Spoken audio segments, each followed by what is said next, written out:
my second Torah thoughts this week. We're doing it about Parshat Pikudei, which is at the very end of Exodus. And actually, if Nancy comes a little bit over here, you can see this is the Torah at the very end of Exodus when they're setting up the tabernacle.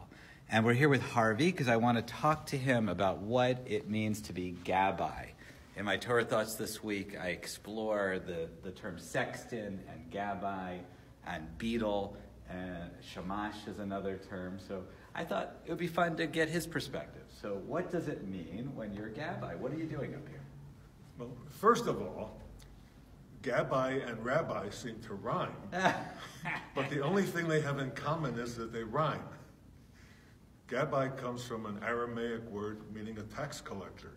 And in the days of the Talmud, the Gabbai was the Jewish tax collector appointed by the Romans to collect the taxes from the Jews and forward them to Rome. Of course, that was a very unpopular position, both from the Romans and the Jews. And the tax collector tried everything he could to trick the Romans, and he was not a trustworthy person at all. I knew you would know this. I never even knew that. Before, Gabbai was actually not such a nice term, but it sort of became connoted something of honor later on. Later, the Gabbai position in the synagogue was called Gabbai Tzedakah, and his job was to collect the tzedakah and distribute it to the poor. It had nothing to do with the Torah reading. So when did it become part of the Torah reading? I don't know when, but in the modern synagogue, the Gabbai which comes from the word for an official, really. The Gabbai's job is to make sure the Torah is read properly.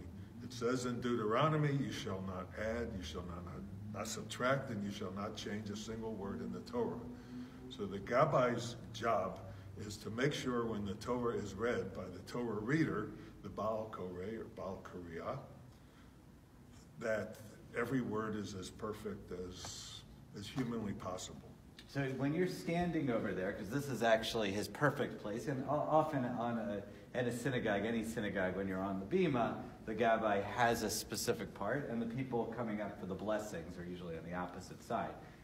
So the Gabbai also often call up the person to the Torah.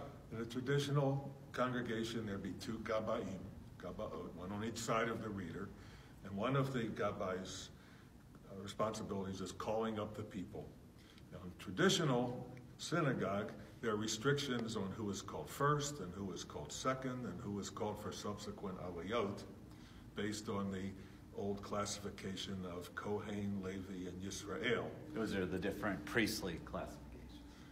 So the Gabbai not only had to get these things straight, but in case there was a problem, like there's no Kohen present, what do you do? No, or there's no priest. Levi, no assistant priest present, no Yisrael present. How do you handle the situation? The Gabbai was the authority who knew the answers to the questions.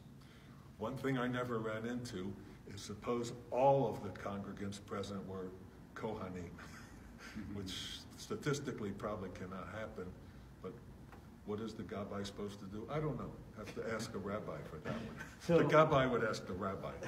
So you're up here, and I'm going to play the part of the Torah reading, and I would put my yad, which is the special pointer that you use when you're reading Torah, so you're not touching it directly. I'd put it there, and I'd start chanting. What would you be doing while I'm chanting? Of course, the Torah, as you saw in the first close-up, has no vowels, has no trope marks or musical notes, cantillation notes, but the Gabbai is using a text that has all these things in it. So I'm checking in the Masoretic text as the Torah reader would read and make sure he gets the vowels right, or she gets the vowels right, and the punctuation right, and the melodies are not really important, but if the reader were to get stuck, the Gabbai, either Gabbai would be expected to help. Right, a lot of what you do, especially with a bar mitzvah, which is probably the majority of time you're up here as a Gabbai, is you're making sure you know where they sometimes get stuck. I love how you kind of figured that out, and you kind of whisper to them what the proper pronunciation is so that they, right away, they don't even get stuck. You kind of ease them through that pothole. Well, I had hoped that whisper was inaudible, but you caught the secret. Well, I'm up here. The important thing is the whole congregation doesn't hear it. Is it easy to do this while you're doing it? Because you have to concentrate on multiple things at the same time. You have to stay concentrated, and there's a few times where I haven't kept the focus and corrected somebody when I made a mistake. I skipped the line, and the person was exactly right. I think the other hard thing is that you have to correct someone.